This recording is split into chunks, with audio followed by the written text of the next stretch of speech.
Hello and welcome back to the Backcourt, episode 17. We've got another big show for you, plenty to talk about. Weird netball rules, JLP getting sacked, and we're going to cast our thoughts over the Diamond Squad selection. With me, as always, producer Liv. Liv, it's always a pleasure to be here next to you. Always a pleasure, never a chore. Exactly. That is a good one. I love saying that. You know when you say to people like, oh, it was nice to see you? You go, oh, it was nice to see me. Yeah, it's a great one. Yeah, it's a great one. It was nice to see me, wasn't it? Now, we're going to let people behind the curtain straight away, Liv. We're recording this on a non-recording day. Yes. We've had to move things forward. So if you find there's a few comments throughout the show that either aren't timely or it sounds like we haven't watched a game, it's because we haven't. We've had to move things forward a week because you are going to the Gold Coast Half Marathon. I am. So we're recording 2 episodes in 1 week. In 1 week. So what a week. If you didn't pick up from Tuesday's episode where I had a couple of moments where I struggled to string a sentence together, because we're trying to do 2 weeks of work in 1 week. Yeah, you're exhausted. Fun. You're exhausted. But yes, off to the Gold Coast. To run the half marathon up there on Saturday. Yeah. And I am so excited. Just need the weather as well, first off. Yeah, it's looking like it's sort of mid-20s, but honestly, just to get out of Melbourne will be great. Yeah. I've got in my notes here, you're a sponsored athlete. Oh. So this is obviously exciting because we wish we were all sponsored athletes. But you're sponsored by Nike. Kind of. No yeah. less. It's kind of a long story, but basically I've been going to this run club on Give it a shout out. on a Friday morning. But I don't want people to come. You don't want too many people? All right, you've been going to a run club. I've been going to a run club on a Friday morning. It's an all-girls one. And because a couple of girls from work have been going there and I started tagging along earlier this year. And it's been such a lovely vibe. But a few weeks ago, the leader of the run club put a message in the chat that said, is anybody running in the Gold Coast? And I was marathon, like, not just running in the Gold Coast. Running Gold Coast Marathon. And I said, yeah, I am. And then I get added to another group chat that said, hey, our run club's actually Nike affiliated and we've had some people from Nike reach out and they're keen to kit up a couple of girls from the run club. So, and did your social media presence, because you're quite the content creator. I go through phases with it. Yeah. Did they approach you and go, look, we really like what you're doing? No, they didn't? Okay. No. But you've got new shoes. Yeah, so they asked for my sizes and stuff, sent me over a pair of new runners and what have you gone with? The Vaporflies. Right. What sort of setup are we talking? It is a carbon-plated runner. Right. So it's my first time running in carbon plates. And colour. Get to the colour. They're bright red. Yeah, they're bright red. Which we're obviously elite ginger. They're an elite ginger shoe. It's an elite ginger style shoe. And I'm really excited about it. And I've tried them a couple of times. Yeah. First time I tried them, I ran a 10K and a 5K PB. Well, they're fast. Red does go faster. That's a scientific fact. The red goes faster. Yeah. So. No, that's exciting. I've never been to a run club. What are the leaders like? Is it like you see on like Instagram and stuff where they're just like shouting about stuff? Yeah, it's funny you say that because I saw a lot of that stuff on Instagram and was like the ultimate run club skeptic. Like I had a theory and I still have a slight theory that run clubs are a bit culty and I was a bit worried about that. Yeah. And you see, especially up in the Gold Coast, people like with these run clubs and they do all these really preachy style speeches. Which shirtless. They're always shirtless. Not really my vibe, yeah. But I only started going to this one because, as I said, a couple of girls from work were going and I was like, oh, yeah, it's around the corner. Give it a crack. No preaching? No preaching. Oh, there you go. Which is surprising. But then I think all run to. clubs, there probably is an element of culty. I would say a week ago, it is a real rabbit hole, but I'd say there's a lot of things in life that are culty. Yeah. Speaking of running, though, and sponsored athletes, we've got to go over to the Caribbean, to our correspondent, Hannah Kuhar. She sent in another video. Now, she did play their first game, the Manchester Spurs. They got up.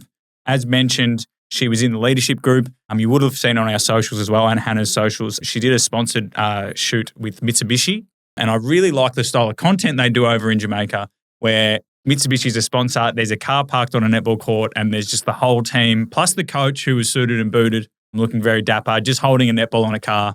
That's it, by the car. And I'm sure Mitsubishi's sales in Jamaica have gone through the roof. But we're going to go to a video now from Hannah and we'll hear how she's going. Yeah, great. Good evening from Jamaica. I'm in such a good mood because the Manchester Spurs, we played our first match on the weekend and started with a win. So very happy captain. Although during the week I had a sad moment. I was listening to the backcourt, looked forward to sharing my stories with you and noticed that Matt had edited out half of them. Thought, geez, I need to make some better friends over here, people who are happy to listen to my yarns. So I'll just jump to the punchline then, Matt. I've replaced you with a new friend whose name is Usain Bolt. Hope Melbourne's freezing temperatures are treating you well. Liv doing a good job. I'm going to enjoy my 32 degrees with Usain Bolt now. Aww. There you go. Well, you've been replaced. It really is the Matt Phodia show. She's replaced me with a runner, and I've replaced her with an elite runner as well. So different strokes. No, another quality HK video there. On the walk this time, didn't stand still, which we like. So she's upping her game. And the real sort of long arm wave, Joe Weston sort of pull back there. I've almost hit the trophy behind us. But they're good to see. The Spurs are up and out. Dropped in that she was captain there too. Yeah. Great that they've had a win. I wonder how many minutes she got to play. Well, that's the other thing. Have we got some stats? I'd love to see stats. I'll be honest, I've Googled Red Stripe Premier League Elite League champion data. Nothing's come up. So I'll keep digging into that. There was a photo of her playing in the bright green dress. So get across and follow that on. Follow her on personal socials as well because she's posting some really fun stuff. Like she was at the beach this morning. Yep. She went to the Jamaican National Athletics Carnival. Yep. She went to the chemist where you can also buy donuts. Like it's a whole different world over there. And Hannah herself is obviously an eccentric operator. Now, she spoke about the temperature she's playing in there. 32 degrees playing netball there. Now, you would pay good money to play in 32 degrees at the moment, Liv, wouldn't you? Because you played the social netball last night in the torrential rain in Melbourne. Yes. So listeners of the pod will remember that last week we no-showed because the weather was absolutely feral. This week we played in it because we couldn't quite afford the... you couldn't afford... What's it called? Well, the fee. The fee. There's a no-show fee, a forfeit fee. Couldn't afford it 2 weeks in a row. So we showed up and it was just like a messy game of netball. Did you win?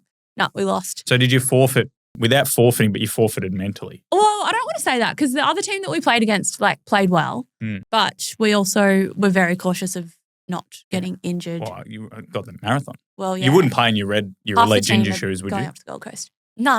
They're specific for... they're specific. You got to wear your net burners. Right. Well, it's good that you avoided injury because injuries can happen at social netball. And we've got some listener correspondence from Abby. So Abby slid into the DMs about a week or so ago and just dropped this message in. Hi, guys. Big fan of the podcast. That's good to hear. Always good to hear. Even though I think you might have cursed me. I was driving to Social Netty last week and was listening to your segment about injuries. Obviously, we did that little piece about different injuries. I paused the episode when I got to the courts and in the second quarter proceeded to break my finger, my first broken bone and my most hectic netball injury to date. Of course, I got straight back into the episode on the way to the emergency room afterwards.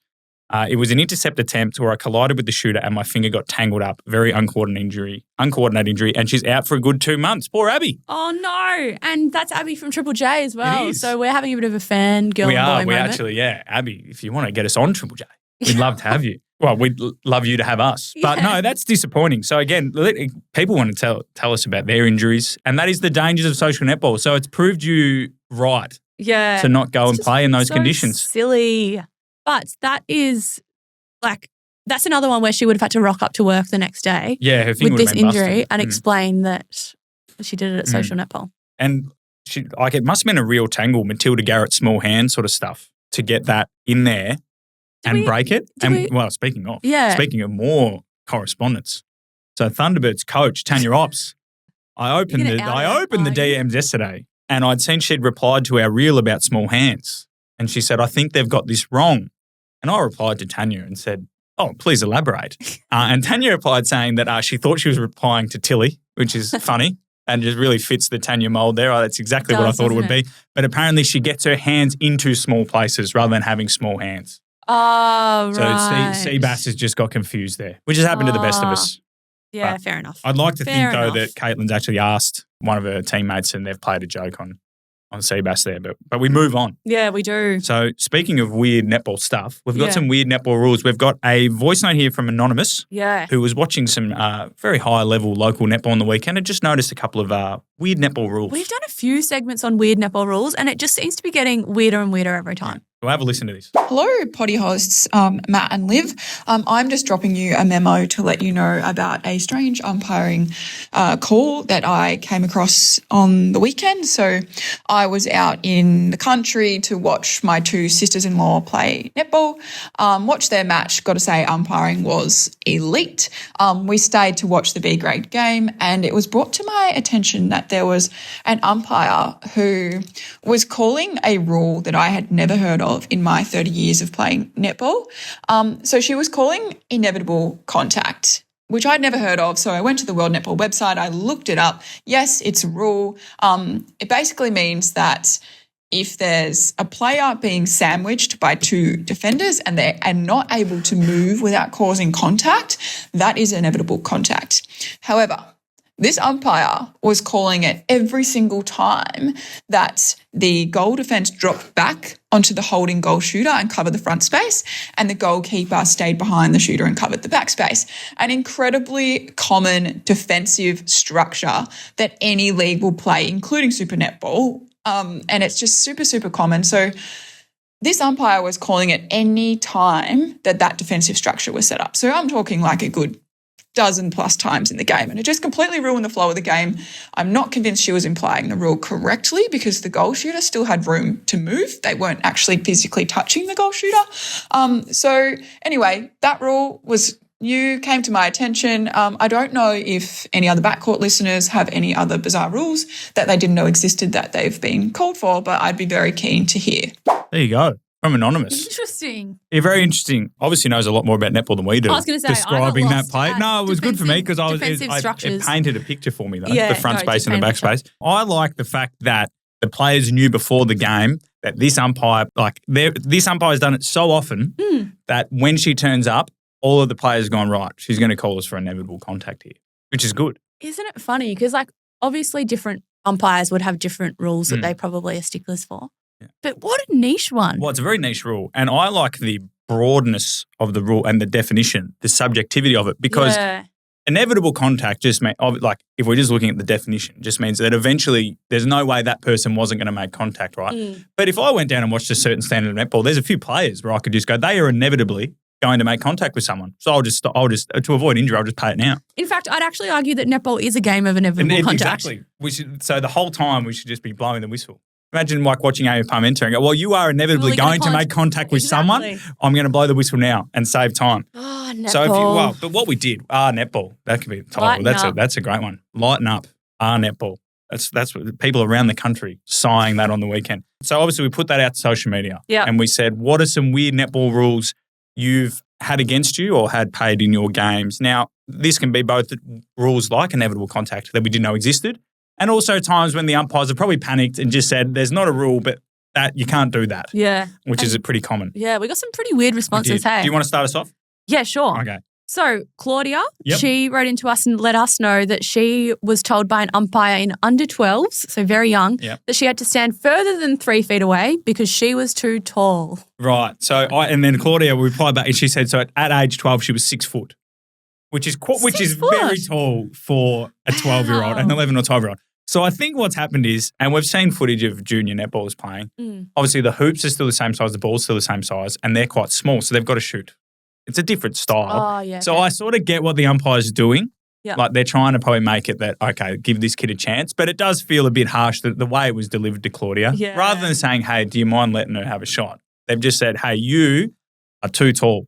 And that as a 12, that would affect you. It would, as a 12-year-old as well, being like that much taller than the rest of your cohort would be a bit tricky. I wonder if Claudia kept growing at that rate. That's what I was just going to say. Get back in touch, Claudia. Are you like 7'1", or when did you stop growing? Yeah, did you cap out at 6 foot at age 12? Really, like in those school photos, just like went from the front row to the back row to the front row.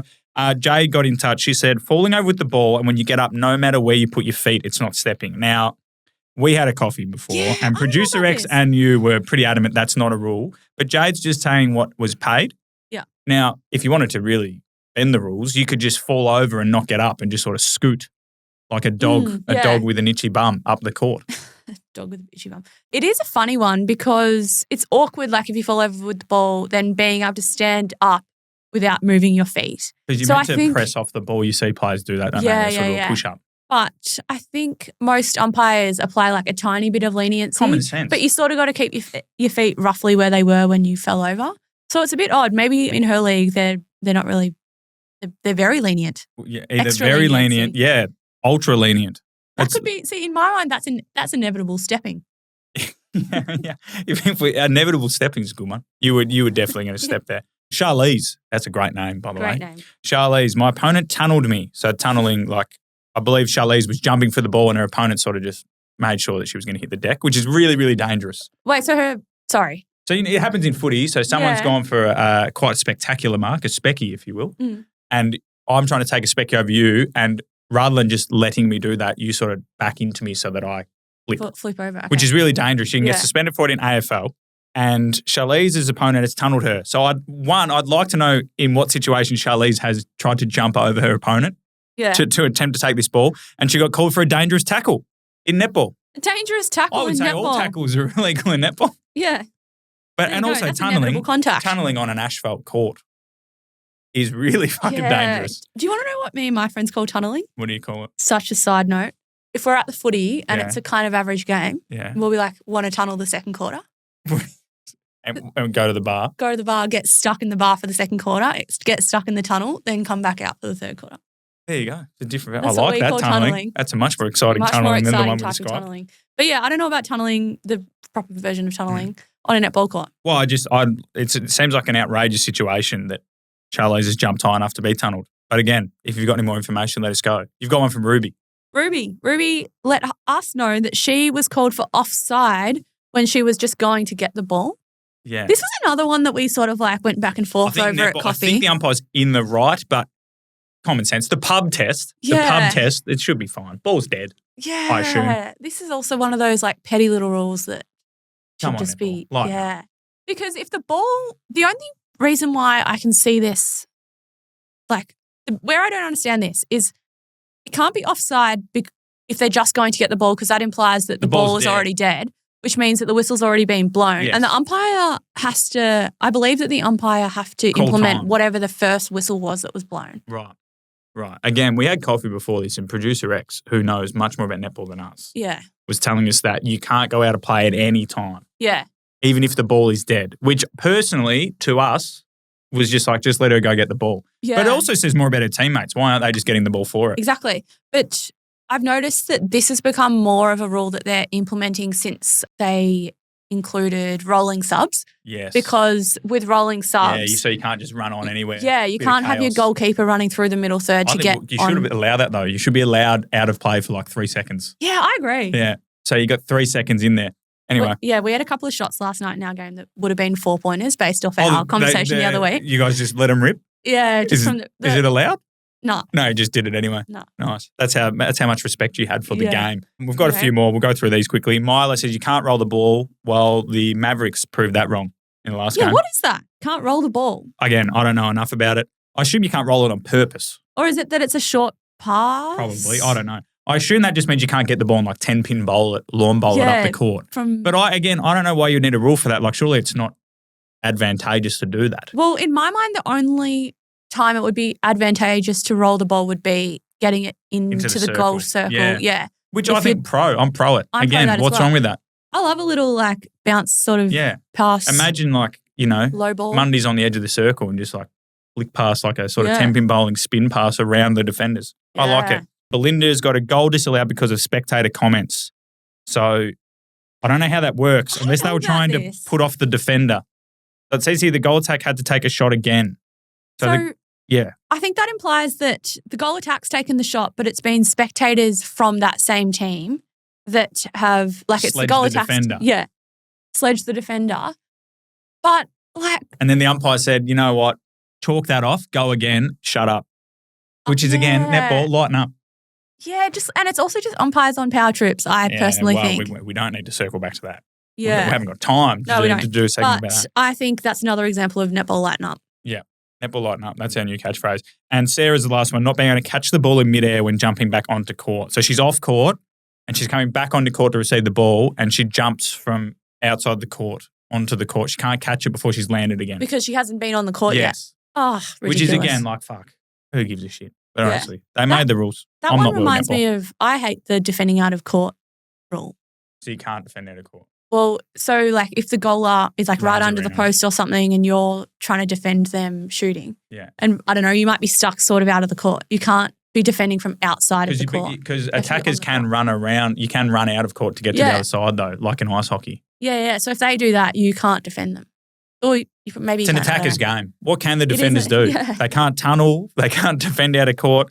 Anyway, let us know if you've got any more weird netball rules or just weird netball stuff. Obviously, both Liv and I are happy to debunk them and tell you why they're wrong. We're going to keep moving because there's big news in reality TV. Huge news. Now, you're a Survivor. I wouldn't say nuffy, but you watch Survivor. Yeah, I love it. I love Survivor. So there's big news. JLP, not that JLP, Johnathon La Paglia. Such a fun name to Is say. he brother of Anthony? I assume they're Yeah, brothers. he is. Yeah, I think so. getting shrugs from Anthony it. Makes sense. is the He's actor. the big dog actor. Jonathan's just yeah. talent. And he's been in a few He's been in everything. Australian dramas. Oh, maybe not. He's a person, Anthony. Yeah, but he's not the person I was thinking of. Anyway, Johnathon La Paglia. Anyway, so he's been on Survivor the whole time, has he? Yes. Australian Survivor. He's hosted every season. He has hosted every season, and Is he is and I think that a lot of the show centers around his hosting. He's got quite an iconic way of hosting that probably won't really be able to be replaced. So what about it is iconic? Like some of the phrases that he uses. Right. So do you think we'll come back to that. Yeah. So basically, he posted on. So Channel 10 have flicked him after 10 years, and they said ratings have gone down. So we're gonna take a new direction. And then JLP, as he's known, took to Instagram. He took to it. He said, "You know what I'm going to do? I'm going to take to Instagram." And he uploaded an AI generated video, which I don't know why. And I'm all for it. I love it. And it's him being knocked to the ground by a large boxing glove. Hilarious. And then how AI edit videos, there's just they don't have the right movement. They sort of crumple rather than be knocked over. Yeah. And then the caption, he wrote a lengthy caption filled with Survivor references, which I probably won't get, but you will. Yeah. And he admitted he was blindsided by the news. Australian Survivor has seen some of the most epic blindsides over the last 10 years, but this one is the craziest of them all because it happened to me. Whoever said blindsiding is the most humane way to put someone down is an idiot. It hurts like a bitch. And then there's more gossip that apparently Channel 10, it wasn't because of how the show was. It was because they wanted to cut costs. And the trouble is, gets a wage of size. Yeah.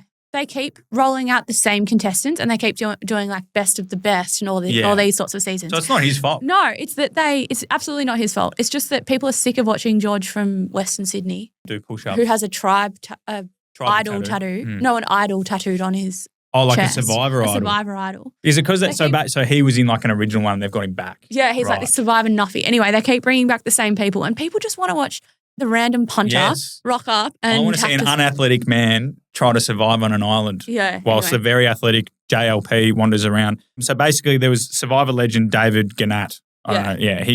He's probably just cheaper and he's been on he's won a couple before. He's been on a bit of a media he's been trying to get in for a while. He is very entertaining to watch, but I think this will be the end. He won't be JLP. This is the end of Survivor. You reckon as we know it. Well, we could save it with our suggestions. We could save it. We have a way to connect this back into netball. We do. So basically we thought we'll save Survivor and other reality TV shows by injecting super netball stars into them and ones we think could win.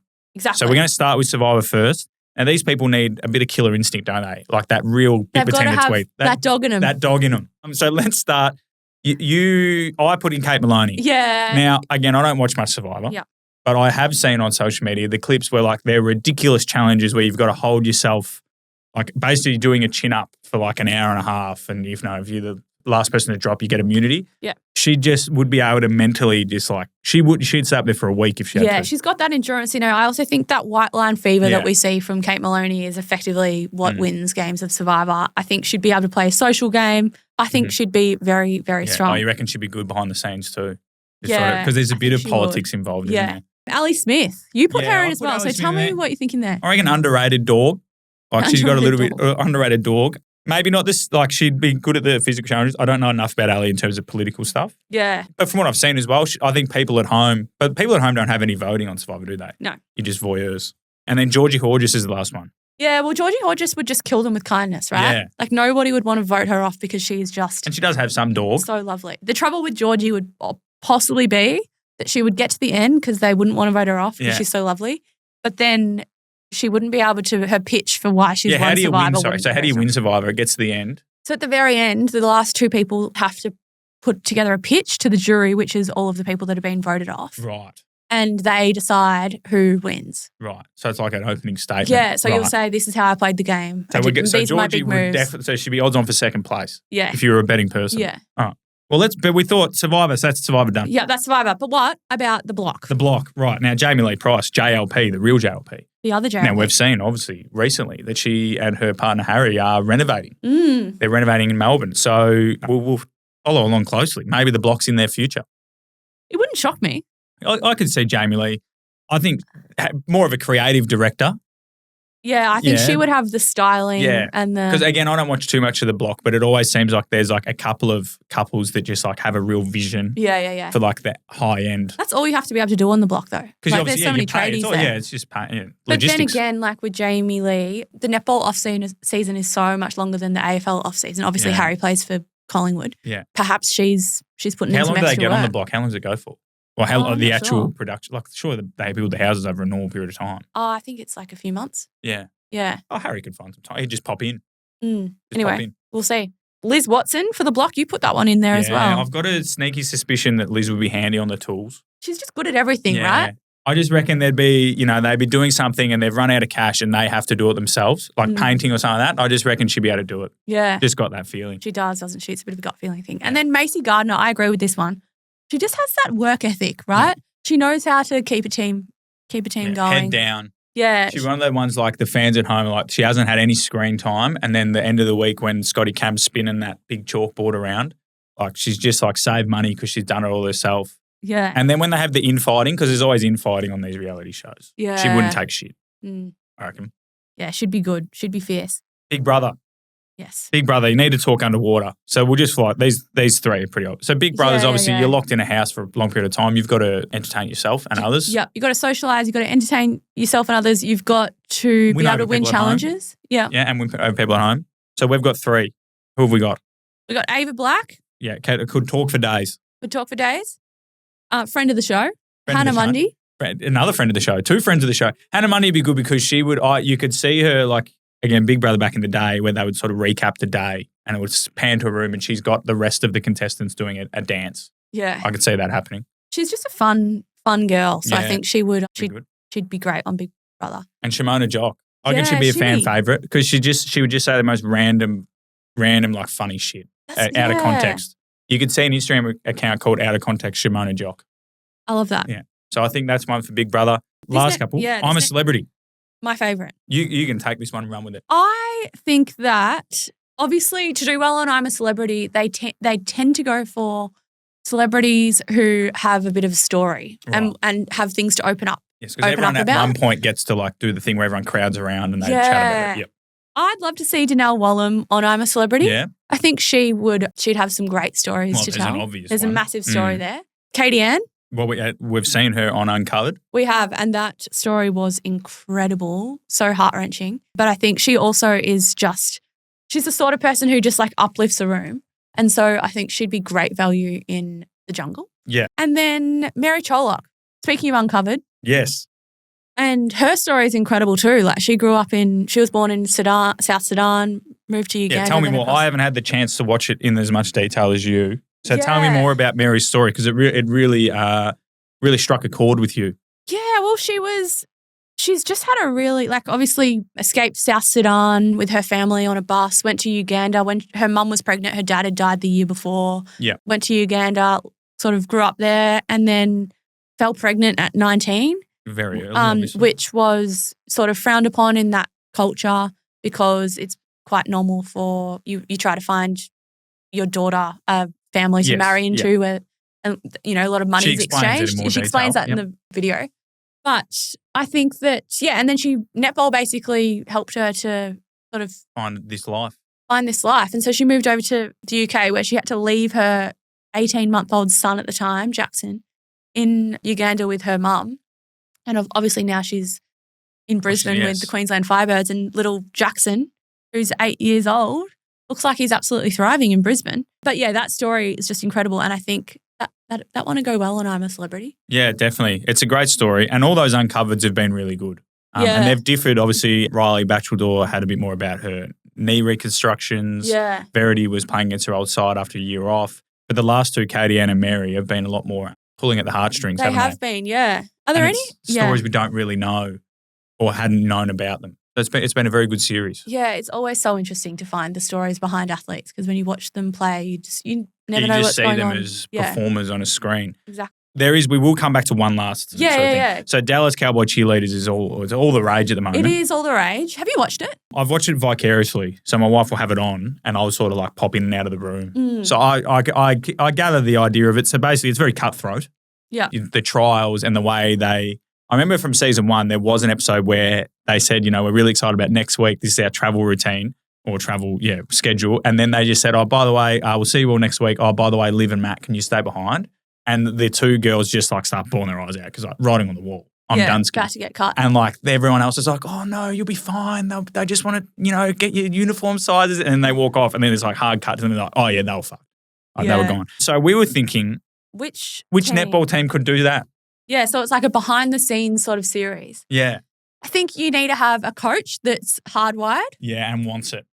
Yeah. And so who do you think would be the best coach? I think Dan the Man. I could see Dan the Man sipping water out of a plastic cup, like a little white plastic cup you get at the little coolers. Yeah. And just watching the training partners go to work. Just calling them over, making a couple of comments. I think that the Fever are doing too well though for the series to be interesting. Yeah, you need a club with a bit more dynamism. Yeah. The Mavericks perhaps. They get behind it. The Mavs would be interesting. I think there's also some big personalities in the Mavs which would make it good TV. Because sporting reality shows have evolved, and the original that I recall was The Recruit. Yes. Did you ever watch The Recruit? I don't think I did, but Matt Eagles. Yeah, I had to look up Matt Eagles. He doesn't have a photo on the AFL website.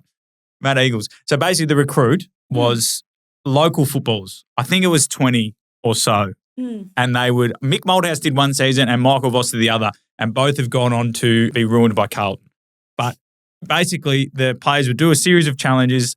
I can't remember if you voted yourself. I think you voted. I think people voted, Australian Idol, and the winner got a AFL contract. So the public is voting on which so I think from memory, Mick or whoever the coaches was, there was 3 coaches, and there was one was fitness, one was mentor, and then it was Mick. Yeah, one of them and was he would pick fit, there would be a bottom 3 each week, and you would vote to kick someone out. Yeah. Okay. And then at the end you would vote for a winner.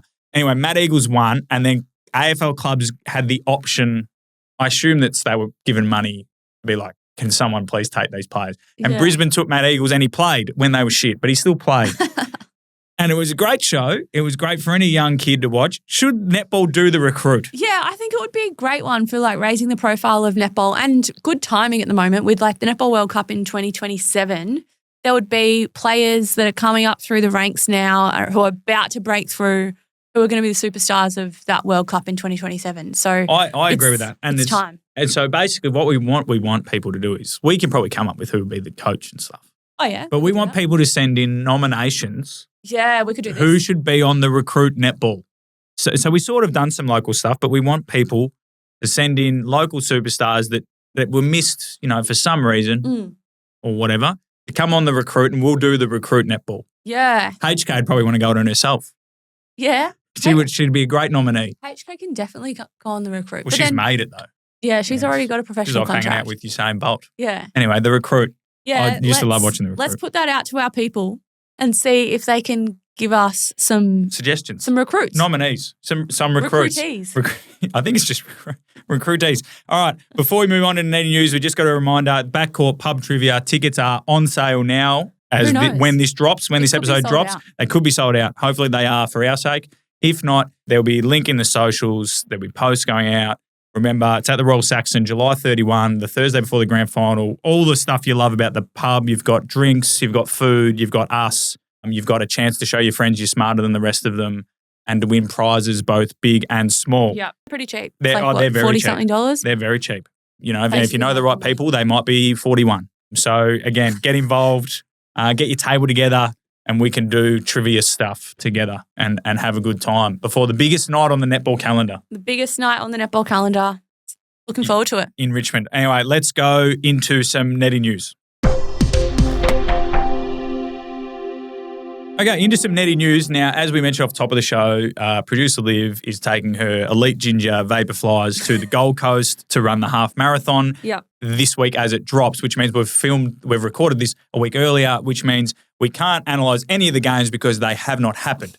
But we could quickly hypothesise on We them. can certainly hypothesise. Now, I need to remember who was playing. Who was playing, who was about to play. Why don't we both put forward, and we obviously did our tips on the previous episode, but how we'd like it to play out. Right, so we're going to go to the games. Because personally, I'm hoping that when this episode drops that we're recording right now, we'll be looking at a close round ladder. 14, a very close ladder, which could have Adelaide Thunderbirds versus Sunshine Coast Lightning, which was going to be on the Saturday at 7 p.m. Yep. Being the decider of who makes finals. So all right, so I'm going to go through round 13 and we'll just have one line of what we think we want to have happened. Okay. Swifts Lightning. We want the Lightning to have won.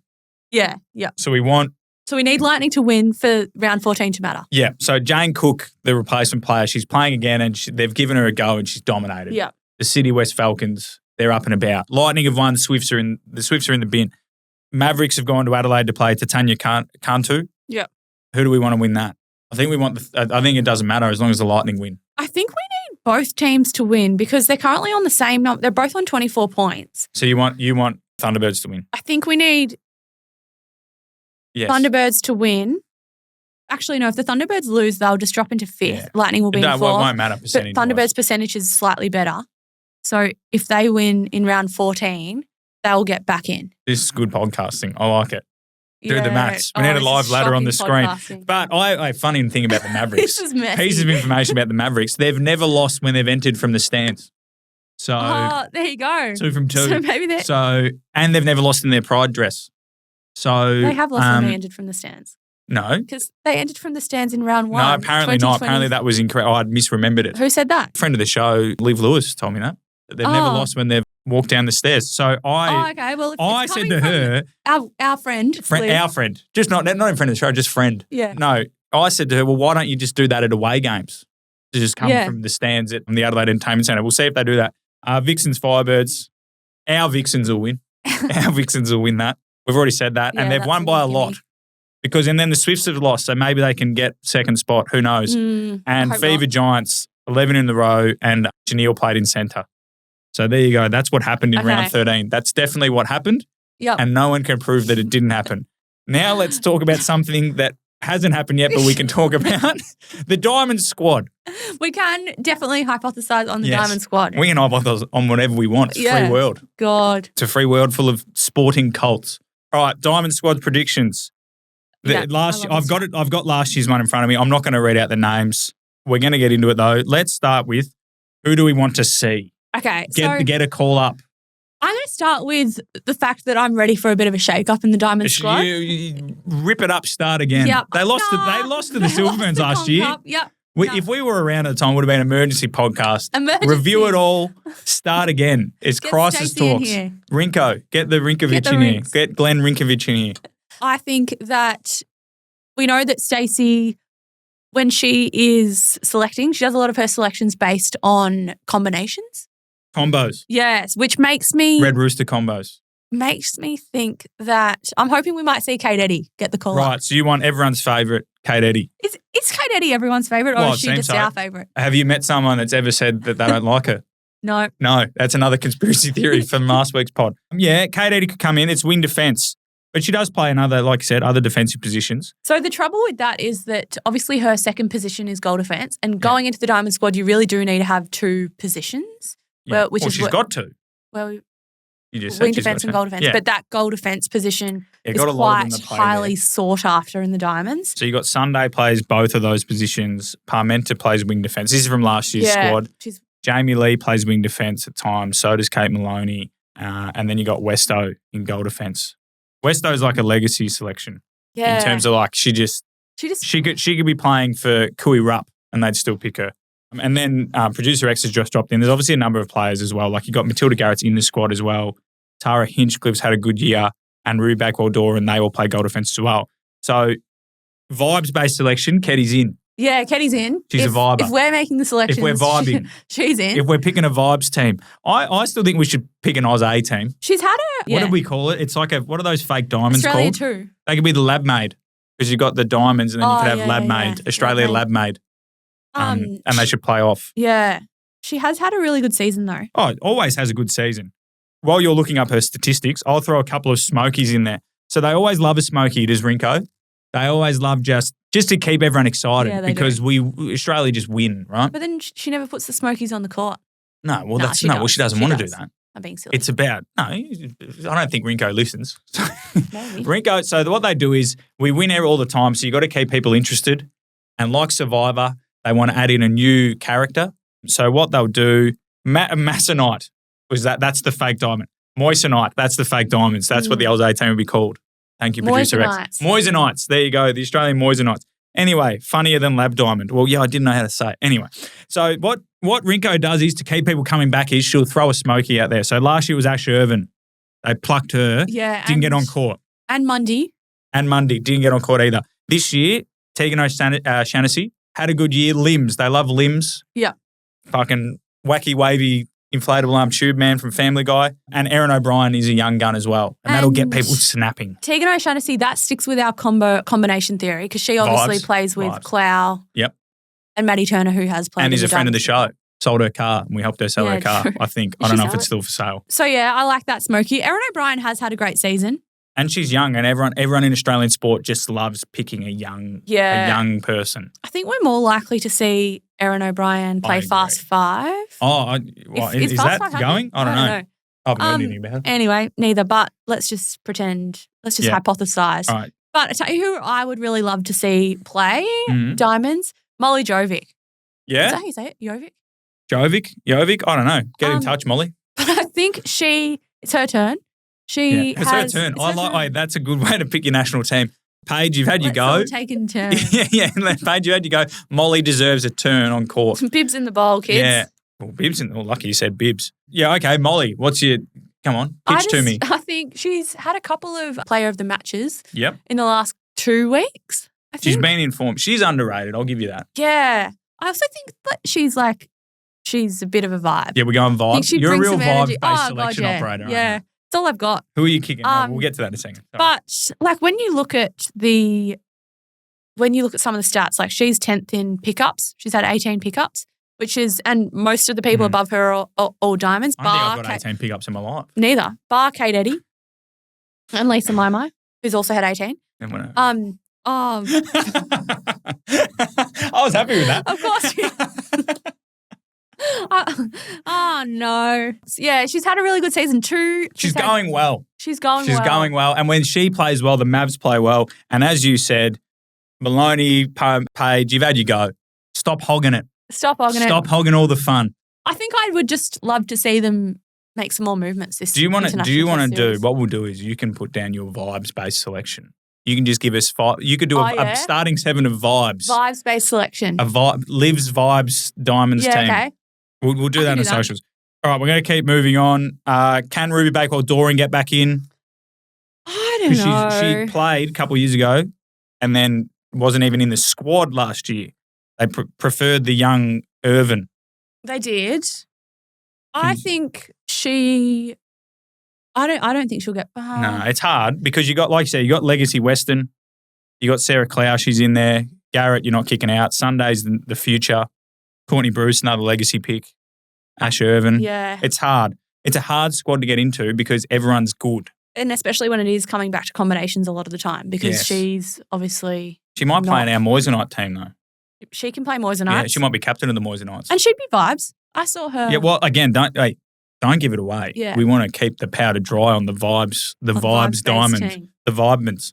But who's at risk of dropping out? Because obviously if we've got these people that are coming in, who's at risk? And there's players with injuries. So Danelle came back on the weekend for the Mystics in the New Zealand comp. I think that's her team. And Cara Conan's injured and Hannah Mundy's injured, both with foot injuries. They never give us any more information. Yeah, right. Foot injuries. So I think, obviously that goal shooter spot is going to be the spot that people are talking about two most. shooters have had injury with worries. Danelle and Cara. The more I think about it, I think Danelle will still get selected this season. Yeah. Because I don't know that there is another holding goaler with that same playing style. It's only really Garbo. Yeah. And friend of the show. Yeah, I think Garbin will still probably start, but I think Marinkovic seems to have a special relationship with Danelle. They obviously go back to. I was going to say, because she sort of said when she moved to New Zealand that she would go and watch her, and so she's basically said, "I'll pick you." Already, really reading between the lines. There, I don't know. I'm not across. I think so. I'm getting nods from Producer X. Maybe we should look into some of Janelle's stats, but I actually think it would have been really good for her game. Yeah, she came back and she led the scoring last game. But yeah, Cara, I think what will happen is all 3 of them will get picked, and then what they'll do is they'll do the invitee thing. So Rudy Ellis was an invitee and then played. So I reckon they'll Mundy, Conan and Wallen will all keep their spot in the squad. Yeah. Conan's legacy, Danelle, we've said we're going to pick her, and Mundy would be pretty harsh to flick her. I don't know. I don't want Hannah Mundy to hear me say this, but I think we won't clip beep this it out socials because she won't listen to the episode, but she might see the socials. Friend of the show. But I think that with her foot injury, she's in a moon boot. She's on crutches. People wear moon boots all the time. I know, but they've said that it's unlikely that she'll come back this season. Yeah. They're not backing themselves to make it then. Our Vixens. Yeah. I don't know. I think they'll make it. Yeah. I get what you're saying. All right. Well, I think what will happen is they will pick 2 invitees and it'll be Riley Batcheldor. And Alice Teague-Neald. No, I was going to go Lucy Austin. Even though she hasn't played, it honestly wouldn't stop the Rinko because she's tall and Australian. True. And we don't have any tall Australians. They might even ask Shimona Jock if she's up for it. I think she's committed to Jamaica. But anyway, I've been told to move on because we forgot we were recording. We're just having a conversation. Yeah. Which I enjoyed, Liv, if I'm honest with you. I was enjoying it. But producer X said move on because we've got places to be and we've got tips to do about games that are so far in the future, we don't even know what the names of the venues are. We do. Yeah. Well, Giants, Mavericks. This is for 6th place. I've done the maths. They're playing off for 6th place. Oh, absolute match. Absolute match. I'll be in the Gold Coast. I'll make sure I'm at the pub to watch this game. You'll be listening as you're running. Yeah. You'll have SEN sync. I will have already PB'd by this point. This will be next because this will be the weekend after. You'll be in your elite ginger shoes. No, my elite ginger shoes will be done. Oh, you've kicked them off. I'm wearing my birthday. We should put them up for sale on Marketplace. Worn once. Nobody's going to buy them. Anyway, Giants, Mavericks. Well, it depends. If they enter from the stands at Ken Rosewall in their pride dresses, they'll win by 100. I'll tip the Giants. I think the Giants are purring. Thunderbirds Lightning, which you so eloquently described before as the playoff for 4th place. Yeah, I'm hoping it will be. And, I don't know which team I want to – I think I want to see the Lightning play finals. It would be nice because at the start of the year I said they'd win the premiership. But at the moment, I think the Thunderbirds are playing better. Yeah, I agree. But again, this is so far – we are so far looking in the future. Anything could happen. They could ride the roller coaster and fall off and break every bone in their body. It's a reference to dodgeball. Did you get that reference? No. There you go. Working on. They might have a really strong win this week. They might. Against the Swifts and then just come in absolutely steaming. They might win, but they won't win by so much that the rest of the competition just go, you know what? That was good. Yeah. You guys can win it. Firebirds, Swifts. This is the thing they call state of origin, despite the fact half the Swifts from South Australia and half the Firebirds are related to the Dunkley family, who are famously not born in Queensland. They're Sale kids, aren't they? You're telling me. Who's going to win it? Firebirds, they're on the beach, mate. Firebirds versus... Oh, definitely the Swifts. Yeah, definitely Swifts. And then finally, our Vixens make the toughest road trip in sport. The Vixens they always play against the Fever when it matters. Have you noticed that? I think they play them twice a year like everyone plays them. The people will agree with me. I actually reckon the Fever might win that. Yeah, well, they don't lose, the Fowler. I saw someone commented somewhere, Janelle Netball Club, which doesn't roll off the tongue as well as West Coast Fowler, but it's the same sentiment. I agree that the West Coast Fowler will win. I'm actually I'm worried about the Fever. They are looking the Fowler. Yeah. They're looking very good. Are you worried for everyone else? Yeah, I don't think that anybody will be able to get them. They might never lose again. They may never lose again. Maybe we should get the Fever to play against the Moisanites and see if we can get that going. Yeah, that would be fun. Well, there you go, Liv. That's 2 podcasts in a week. We have exhausted all of our vocal cords, all of our topics. We won't talk to each other for 3 weeks now. No, our brain is mush. Our brain's mush. Our brain. Thank you. How many pickups are you going to get up in the Gold Coast? How many do you know? Don't know. All right. Good luck with your elite ginger shoes. If anyone's on the Gold Coast and you see a pair of red Vaporflies just whiz past, that was producer Liv. Until next time, this has been The Backcourt, and we'll be back for episode 18, the usual time, but it'll be 2 weeks in the future now.